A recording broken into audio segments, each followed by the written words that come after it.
Hello friends, welcome back to our YouTube channel. സുഗമോദേവി സീരിയലിൻ്റെ ഇന്നത്തെ എപ്പിസോഡിലേക്ക് എല്ലാവർക്കും സ്വാഗതം. ശാരിക തൻ്റെ ചേച്ചി ദേവിക നന്ദേട്ടനെ കല്യാണം കഴിച്ചതിനു ശേഷം ഇതിനോടകം ഒരുപാട് അനുഭവിച്ചു കഴിഞ്ഞു. ഇനി അത് തുടരാൻ ഞാൻ സമ്മതിക്കില്ല. അതുകൊണ്ട് ഋഷി വധക്കേസിൽ നിന്ന് ചേച്ചിയെ എങ്ങനെയെങ്കിലും ഒഴിവാക്കണം.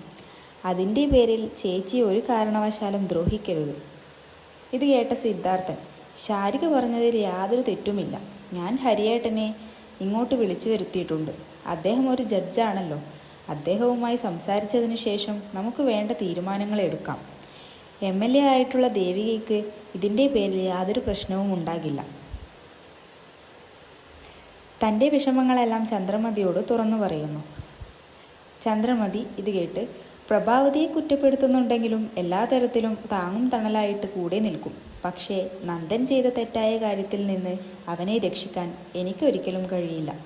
നന്ദനും ദേവികയും ആൻറ്റിയോട് എനിക്ക് ആദ്യം തന്നെ മാപ്പ് ചോദിക്കണം. നീ പഴയതുപോലെ എൻ്റെ ഒപ്പം വന്ന് താമസിക്ക്. ഇത് കേട്ട് ദേവിക, നമ്മുടെ കുടുംബകാര്യം സംസാരിക്കാൻ വേണ്ടിയല്ല ഞാൻ ഇപ്പോൾ ഇങ്ങോട്ട് വന്നത്. ഇനി നമ്മൾ തമ്മിൽ ഒത്തുപോകില്ല.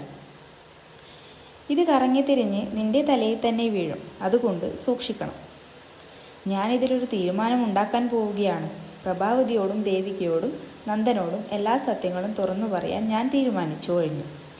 ഇത് കേട്ട് ഋഷി പറയുന്നു, എന്തു വന്നാലും ഇപ്പോൾ ദേവികയും നന്ദനും രണ്ടും രണ്ടു വഴിക്കായല്ലോ.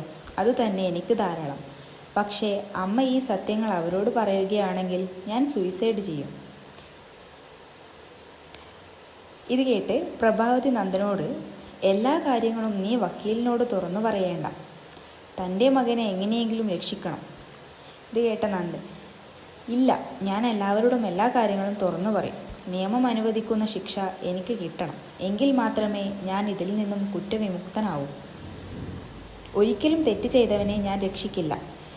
ഋഷി, ഐസക്, ഇസബെല്ല എന്നിവർ, ദേവിക ഒരിക്കലും നന്ദന് കൂട്ടുനിൽക്കില്ല. ഈ കേസ് പുറത്തു വന്നാൽ നമ്മളെല്ലാവരും അകത്തു പോകാനാണ് ചാൻസ് കൂടുതൽ. നിങ്ങൾ കൂട്ടുന്നതിൽ ഞാനും പെടും. ഋഷി, പാപ്പനെ അത്രയ്ക്ക് പേടിയുണ്ടെങ്കിൽ ഇപ്പോൾ തന്നെ ഇവിടെ നിന്ന് പിരിഞ്ഞു പോകാം. ഇത് കേട്ട ഐസക്, എല്ലാത്തിനും കൂട്ടുനിന്നിട്ട് അവസാന നിമിഷം എന്നോട് പോകാൻ പറയുന്നത് ഒരിക്കലും ശരിയല്ല.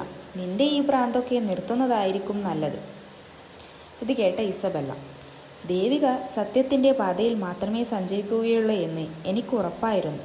ഭർത്താവായാൽ പോലും അവൻ ചെയ്ത കുറ്റത്തിന് അവൾ ക്ഷമിക്കില്ല. ഇനി അന്വേഷണമുണ്ടായാൽ എല്ലാ പ്രതികളെയും അറസ്റ്റ് ചെയ്യും.